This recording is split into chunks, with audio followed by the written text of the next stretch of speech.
Sam Seder, Emma Vigeland on the Majority Report. A real pleasure to welcome back to the program Peter Shamshiri. You may know him as Lawboy on Twitter. He's the co-host of If Books Could Kill and the 5-4 podcast. Peter, welcome back to the program. Good to be here. All right, let's this is, to talk about all four of these cases in one go is actually really depressing. And I can only imagine why you've got to have two podcasts, because if it was just the Supreme Court one, I think it would be just too depressing. It wears at you for sure. We're in that era, I guess, where it's going to be like this for a while. But let's start first with Grants Pass v. Johnston. This is a question as to whether laws, broadly speaking, prohibiting camping on public property constitutes cruel and unusual punishment, which of course is a prohibition under the Eighth Amendment. Mm-hmm. And so walk us through this case. It's an interesting case. It's also sort of weird in the way that the plaintiff brought it seems to me, but walk us through this. Yeah, I mean, the big picture is that a lot of West Coast cities, Grants Pass, Oregon is the one in question, but this includes San Francisco, just don't have enough shelter beds for their unhoused population, which forces people onto the street, generally into homeless encampments or just camping on their own. And the municipalities have laws that basically say you can't camp. It's a criminal offense to camp outside, and they define it in different ways. And that leads to police coming in and clearing them out by force. And a few years ago, the Ninth Circuit, in a case called Martin v. Boise, basically held that you can't do that unless you have adequate shelter beds, right? Because there's nowhere for these people to go. It's just unnecessarily cruel. You're just saying you have to leave, you have to pick up your stuff and go, but there's nowhere to actually go. The city is not providing them with anywhere to go. So that's cruel and unusual punishment. So this is basically that case risen to the Supreme Court. They turned it down in 2019, but we are now post RBG and things have changed up there. So basically, the advocates for homeless people, for unhoused people, have been pushing this claim that this is all a violation of the Eighth Amendment, that this is cruel and unusual punishment. And I think the core of the argument is this idea that this discriminates based on status rather than conduct. There's this case in the 60s, Robinson v. California, that basically said, you can criminalize drug use, but you can't criminalize being a drug addict. You can't criminalize addiction, right? You're criminalizing someone's status. And so we had a whole oral argument about just the most inane, hair-splitting distinctions about, like, well, are we outlawing homelessness or are we outlawing sleeping outside? And what's the difference there? Clarence Thomas believes that there's a real difference. So this oral argument was torture to listen to. It was a real good lens into what being a lawyer is like, where you have to hear these just obviously terrible arguments. But that's the fundamental argument there. And wasn't the plaintiffs also arguing that the prohibition on cruel and unusual punishment is in the actual punishment rather than the implications? In other words, like almost like the difference between a verb, like when one's an active verb and one's an inactive verb. Like the punishment of you get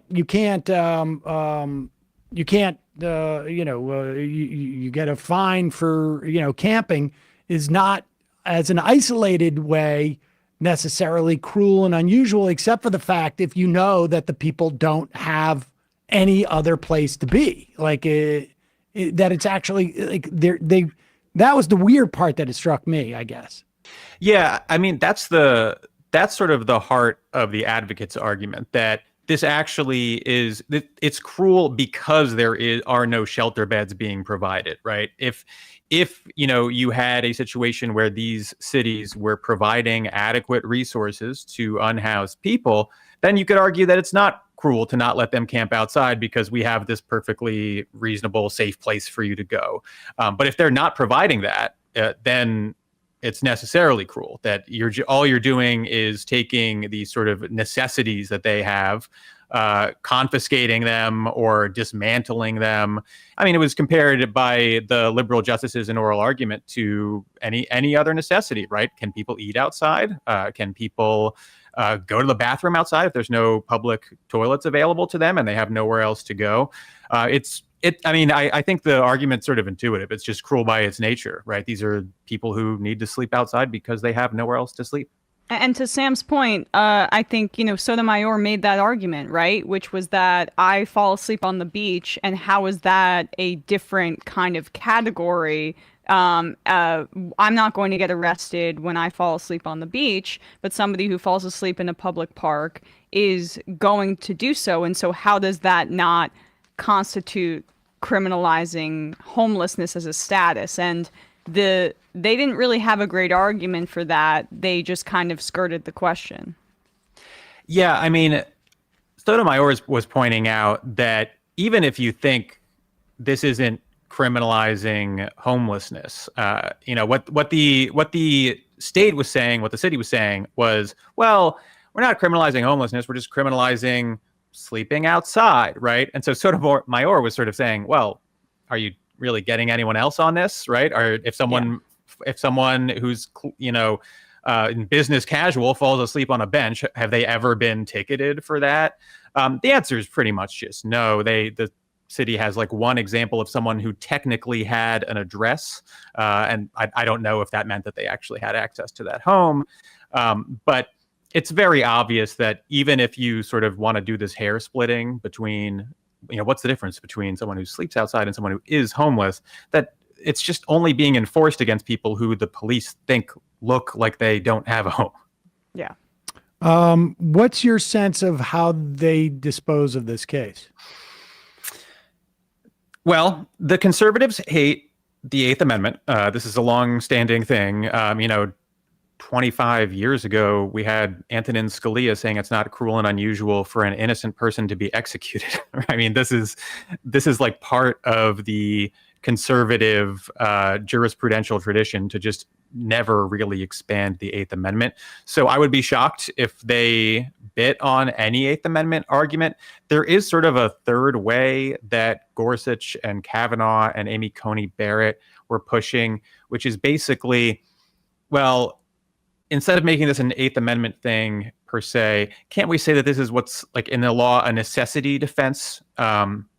This is something that like comes up in criminal law where basically if you have a real human need to commit a crime, that can be a defense for that crime.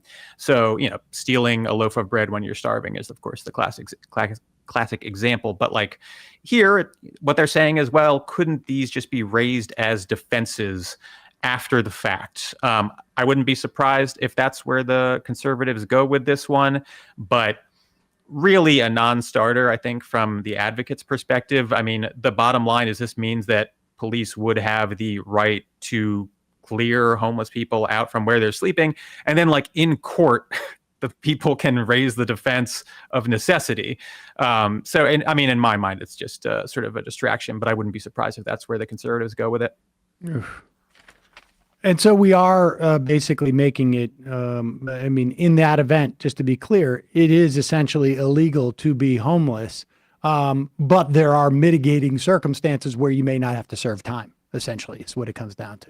Right. And I mean, to be clear, most of these situations don't involve anyone serving time. I mean, if you look at the Grants Pass examples, it's not quite as visceral. But if you look at what's happening in San Francisco, which is where the heart of this political battle is, where you have the mayor complaining about these laws, these cases, you basically have situations where the police are just coming in and clearing out encampments, right? They confiscate tents, they tell people they have to leave, and that's it. No one's really getting arrested in these cases. The police are just utilizing the authority of the law. So the necessity defense really does nothing for someone who's just trying to stay somewhere during the night.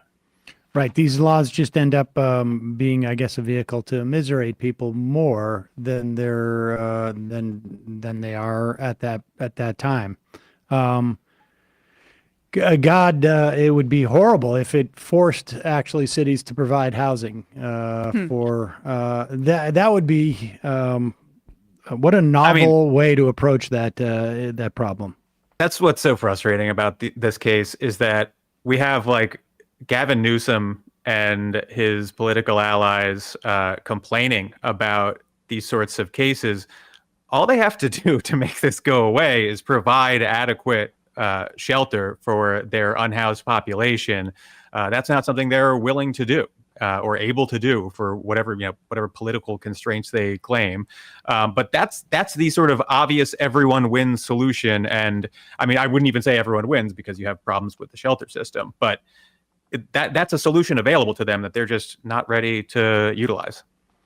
Let's move on to Moyle v. U.S. This is a question as to whether the Supreme Court should essentially intervene in the order from a U.S. District Court for Idaho, which stopped, enjoins the enforcement of Idaho's Defense of Life Act on the grounds that because almost everywhere in Idaho, all of the medical facilities receive, I think, federal funding through either Medicaid or Medicare. There is a federal provision called the Emergency Medical Treatment and Labor Act, which basically says if somebody is in danger, you have to provide the appropriate medical response, which in some instances is abortion, despite the fact that Idaho has this abortion ban. And this was an attempt by the Biden administration to sort of like impose a federal almost safety net for access to abortion across the country. And so it's being tested here in Idaho. What went on? So what the Biden administration is claiming is that the Idaho law conflicts with the federal law, and therefore is what we call preempted. Federal law is sovereign, and so the Idaho lawyers are in a weird sort of place where we have this federal law that says you need to provide emergency treatment, and that sort of obviously includes abortion in many cases. You have this Idaho law that says, well, you can only provide abortions in the case of a threat to the life of the mother. And what Idaho has argued is that these are the same thing, which sort of just hand waves away all of the various situations where you might need an abortion for medical reasons that fall short of threatening your actual life. Sotomayor just like peppered the Idaho attorney with all of these examples of real scenarios where pregnant people were experiencing an emergency that wasn't necessarily life-threatening but still required an abortion. There was one where a woman who had PPROM, premature rupture of the amniotic sac, and I apologize to anyone when I try to discuss women's health, and if I humiliate myself, it's not my fault, it's society's. So without an abortion, this can lead to, the need for a hysterectomy. But the mother's life is not at risk, and at least not in the short to medium term. And so so Sotomayor is saying, well, this is obviously a conflict between these laws, and the Idaho law is obviously preempted in that case.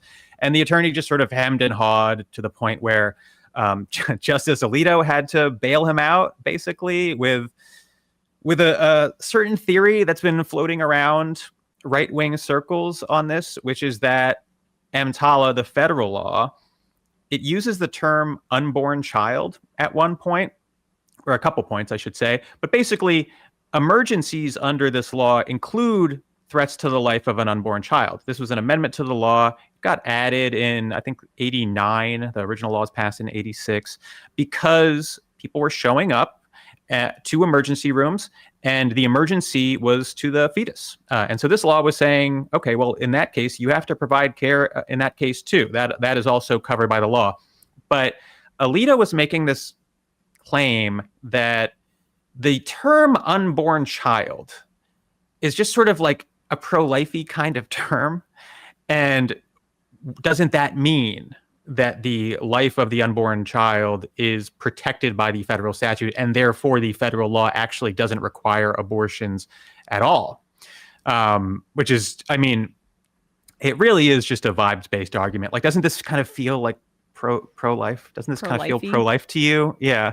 I mean, there's nothing in the law that would forbid an abortion. Certainly doesn't expressly say so. There's nothing that says that you couldn't harm a fetus at any stage as part of emergency treatment for a pregnant person. So he's just sort of going for it, making it up and saying, at one point he said, like, I don't think, I feel like the Reagan administration wouldn't have wanted to do this.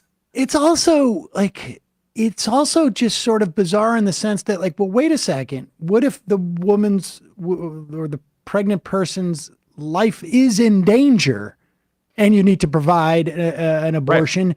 If what he's saying is the case, then it would actually even go further than the Idaho ban. Yeah, that's right. At least that's like a fairly natural inference you could make from what he's saying.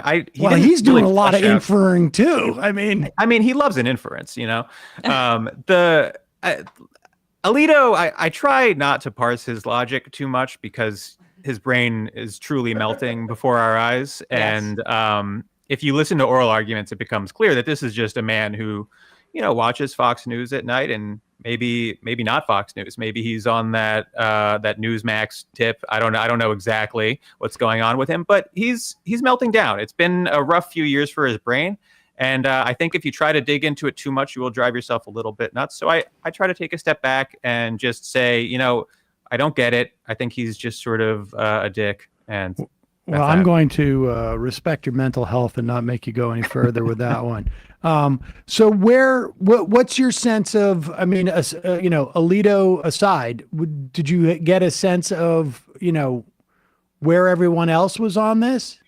It's really hard to say in this case. I think that if you look at like Amy Coney Barrett, a lot of people are saying, actually, she sounded pretty skeptical of Idaho, but she's done that before. I think she's quite, she likes to sort of bounce back and forth in oral arguments and then end up doing this sort of like generic conservative thing.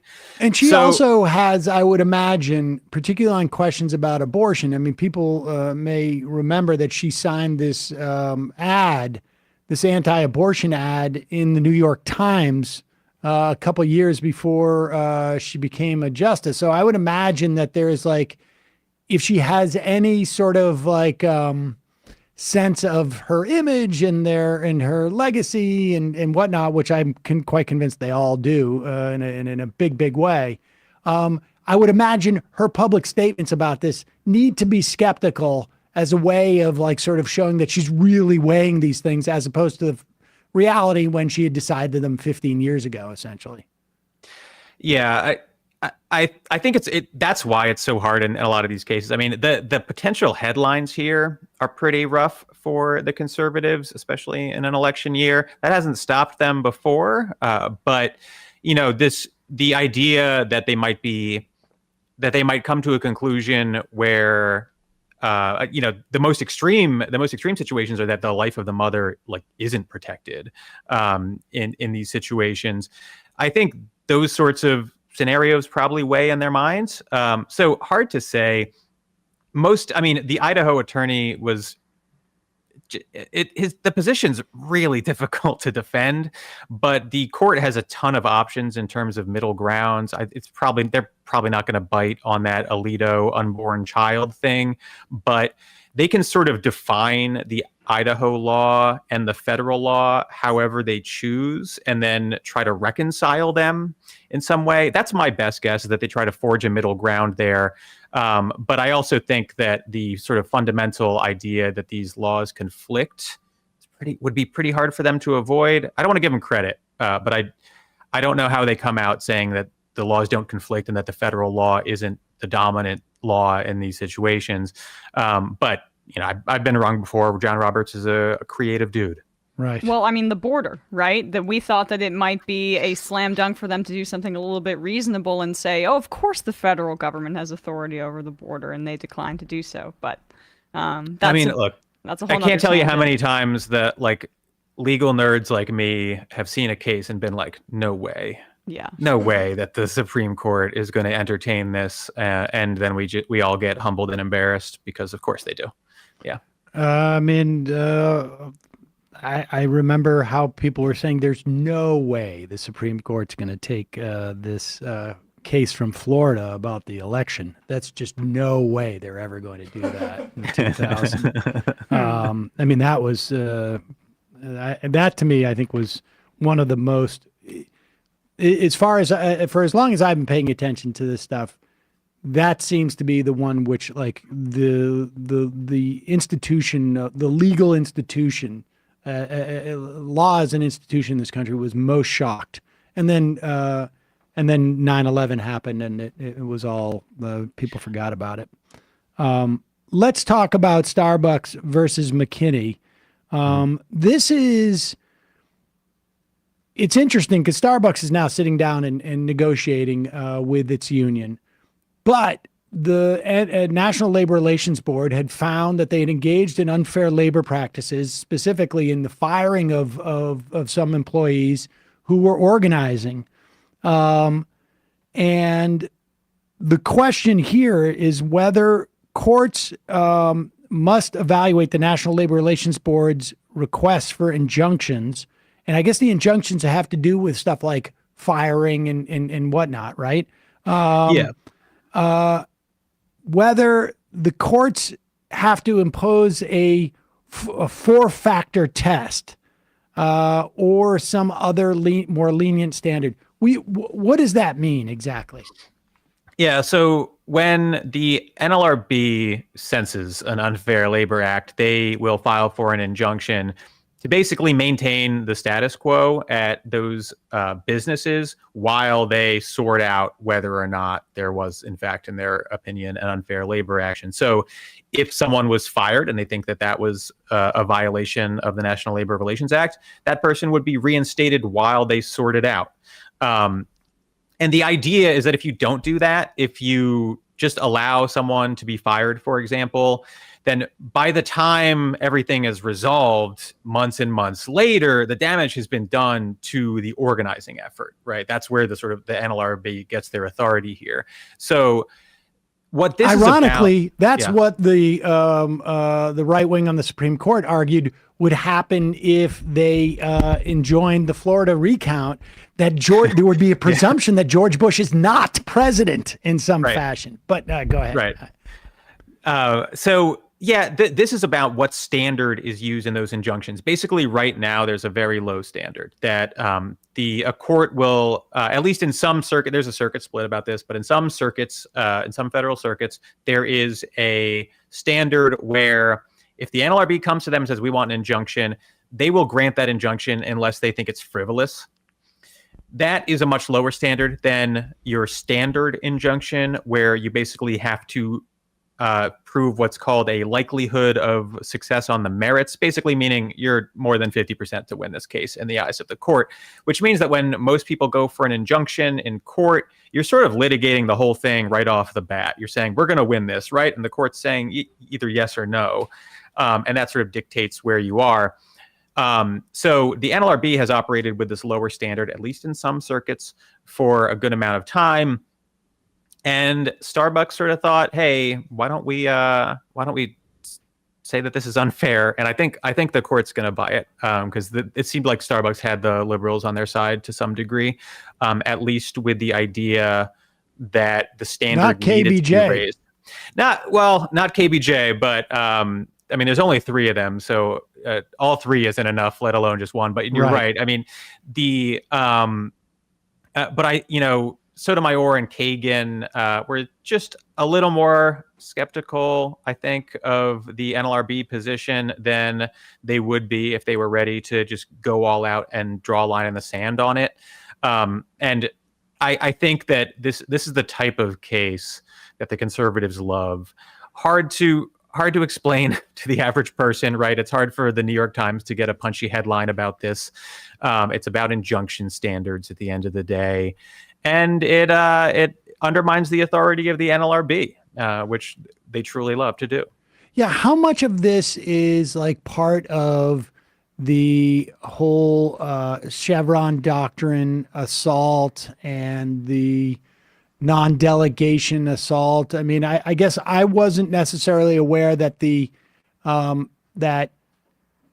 the NLRB had to get a court to sign off on these things each time they imposed a penalty or a constraint in these situations, because this is going to become increasingly relevant, both in the sense of like in the wake of the Cemex case, where unionization is basically imposed if there has been, the National Labor Relations Board finds that there's been unfair labor practices in the context of an anti-unionization effort.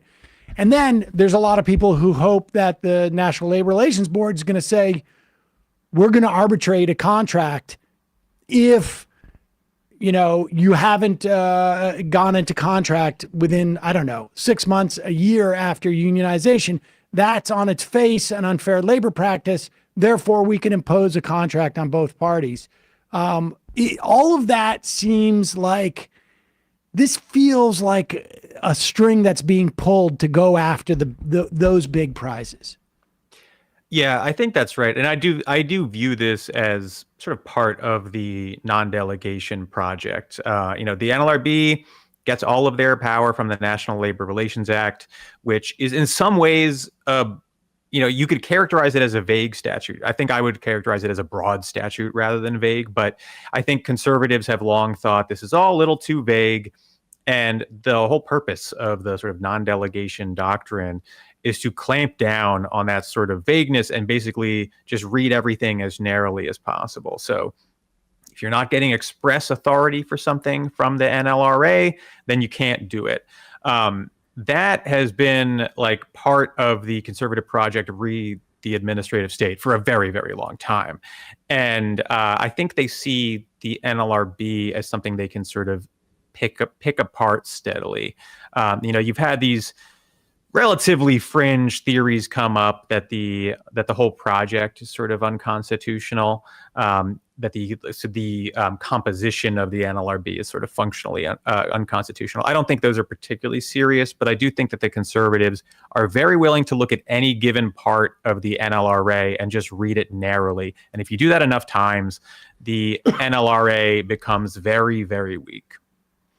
All right. Well, I guess we'll find, this is another one we're going to have to wait until, I guess, June or maybe early July.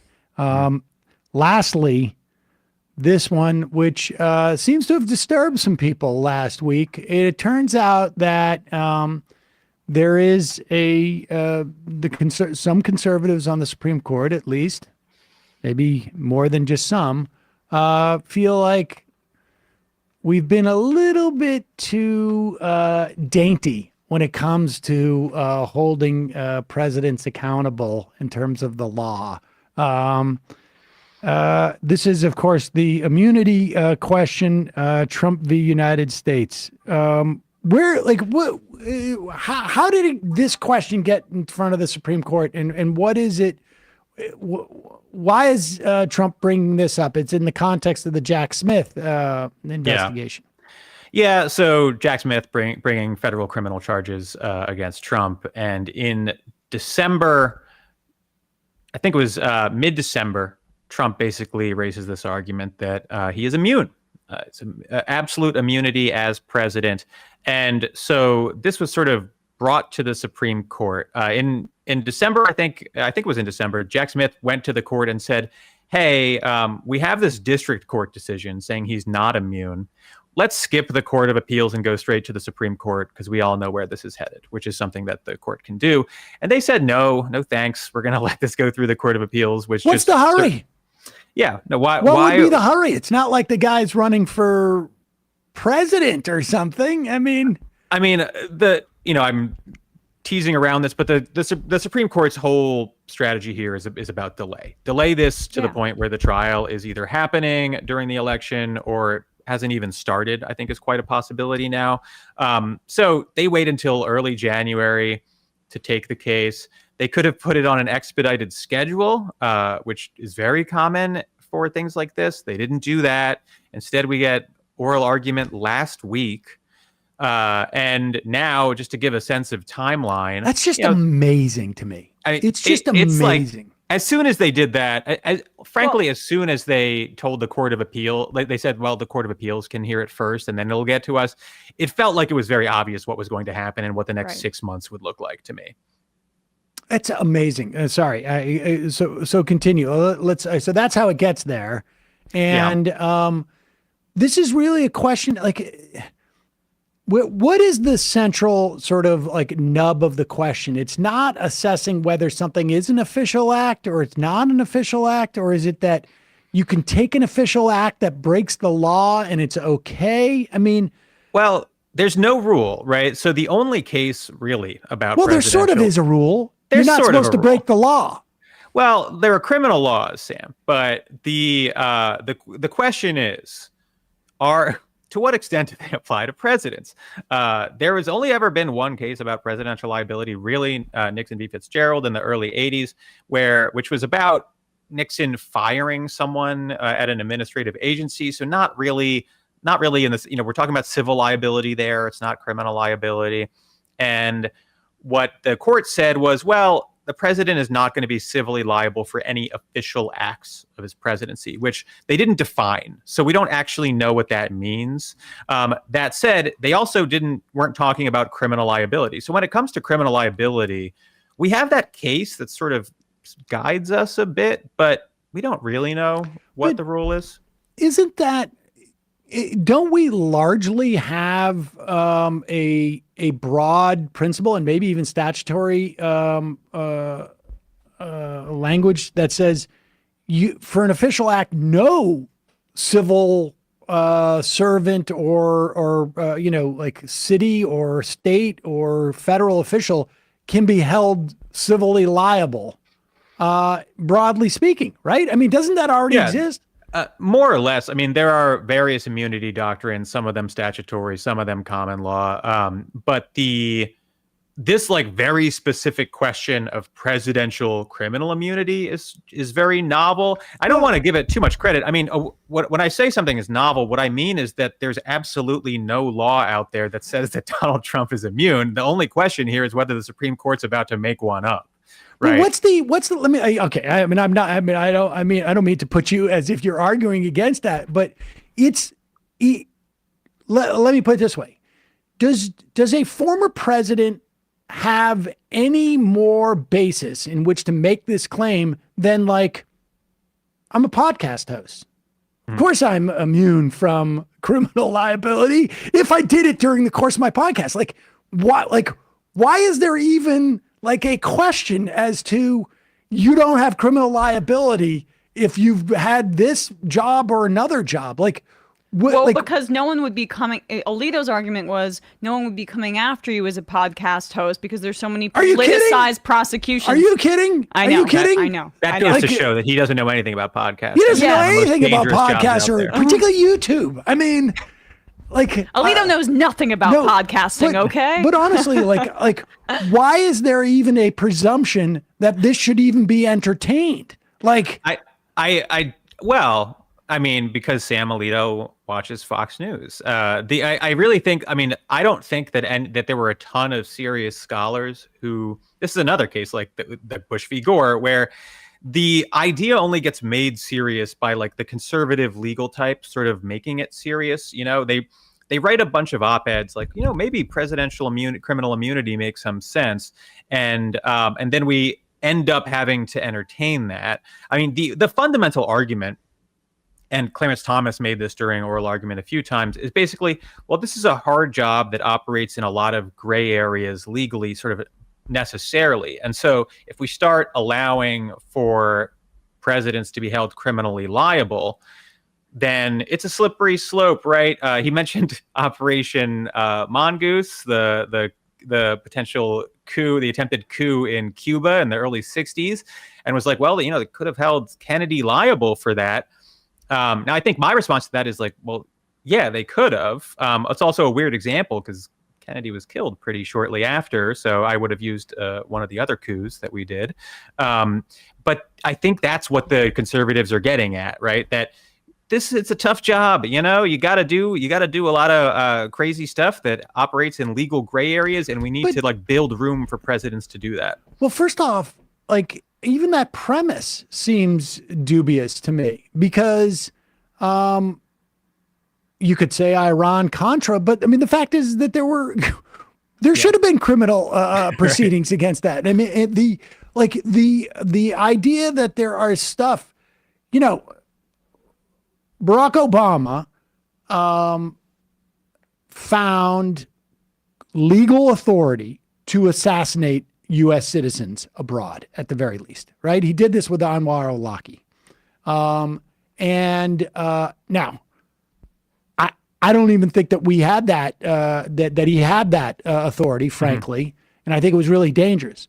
But there was a procedure, at the very least, that was built up and around. It could theoretically be tested. I think, in fact, Walkie's parents may have actually tested that in court in some fashion. I can't remember, but at least there's a procedure associated with that that is built up as if to bring it in. And I would say, not to Obama's credit, he tried to take stuff that the Bush administration had done and put it into a legal framework, right. Because he was that type of guy. This stuff needs to be done, and there's a legal framework. But at least when the legal framework is there, society can make this assessment and can reject the underlying legality of it. That's not what's going on here. This is like if you find out that they did something that was illegal, he just walks anyway. There's no point in even bringing it up. Right. I mean, Trump, to be clear, is arguing for a maximalist, you know, anything presidents do is legal sort of argument. I don't think the court's going to buy that, but society laughed at that when Nixon claimed it. Right. Right. I mean, like we laughed at it when the president does it. It can't be illegal. Everybody laughed at that. Right. I mean, this case is another this case just gets me. It's obviously ridiculous. The idea that this is like a slippery slope, right? The Trump's lawyer started off by saying that, like, if we go down this road, what if Biden is prosecuted for his border policies? And I mean, I don't know what law he's supposed to have violated, but like the idea that this is a slippery slope. What criminal law too, for that matter. The idea that this is a slippery slope, I don't get it. This is the first time it's ever happened, right? It's been 200 and something years since the beginning of the Republic. I feel like if this were really, a precarious situation we've put presidents in, then perhaps it wouldn't be the first time that this is ever happening. I mean, the bottom line for me is, I don't think the court is going to bite on like these really maximalist, Trump can do whatever he wants sort of interpretations. I think they're going to come up with a broad definition of what an official act is, say that he's immune whenever he does an official act, and then leave it to the lower court to hash out what exactly Trump did and which of those in that situation. Right. Which would, by the way, potentially allow for another appeal on that issue, yes. At which point we're in like next year before there's they're already delivering for him, right? I mean, they delivered for him already by agreeing to take this case up when they could have just dismissed it, and this further delays Jack Smith's ability to prosecute it, and then saying, we're going to send it back to the lower courts. They can determine if his actions as it relates to January 6th constitute an official act or the other definition of personal act, right? Which seems insane, because what is more official than the transfer of power in a supposed democracy or republic or whatever? And then they're going to take even more time to make that determination if it even falls under that notion, which it clearly does. But that's basically all Trump wants, is after November. Yeah, I think that's right. And then they'll find that the president, obviously, if Trump loses the election, they're going to find that, he's criminally liable because, God forbid we have Biden, try and maintain power or something like that.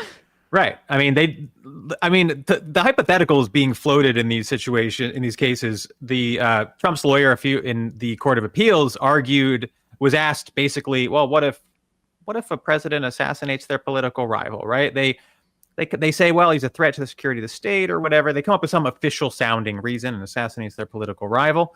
Is that an official act? Is that legal? And the lawyer was like, well, yeah, maybe, maybe he's immune for that. And so Sotomayor was like, do you want to maybe clarify that? Are you going to stand on that answer? And the lawyer was like, no, yeah, that might be allowed. That might be immune. That could be perfectly fine under the argument that we're putting forward. So the argument is, I mean, unhinged, just completely, is he a king? Is he a dictator? Sort of thing.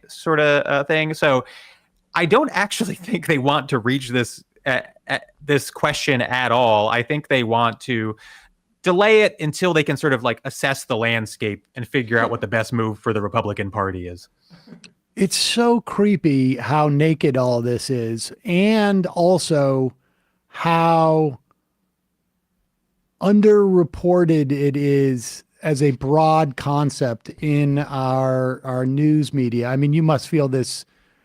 This must be like a constant source of frustration. I don't know how you turn on your TV or your radio at any time, but this is like, we're just watching the Supreme Court now, and it's almost been normalized in the same way that like what, Donald Trump as president was. The Supreme Court is just like completely, it seems to have abandoned all of that. And even the lawyers I know who have been sort of like broad institutionalists sort of have buried their head in the sand about this stuff. Lawyers are easily fooled. If you put some legalese in a document, they will accept anything as a serious argument. I feel like, you said the first time you sort of learned this lesson was Bush v. Gore. I think for me it was the Obamacare case, where every lawyer I knew was laughing at that argument. And then all of a sudden it seems like it might win. And eventually the Commerce Clause argument did win for the conservatives. I was out in front of the Supreme Court. They had set up a thing like a radio row. I interviewed maybe a dozen law professors. And like there was one person who said, well, it's sort of a sleeper. I know this is going to sound ridiculous, but they may say that like you can't expand Medicare. Like, because there was like 3 or 4 other questions that were being addressed. Right. And nobody would bring that up because they would just be like, no, there's no way. And the idea that you cannot expand Medicaid, even though it's a federal program, like if they had gone back, I don't want to get back into this, but yes, I remember that. That was also where every single one of these law professors I interviewed were all like, nah, there's no way. There's no way.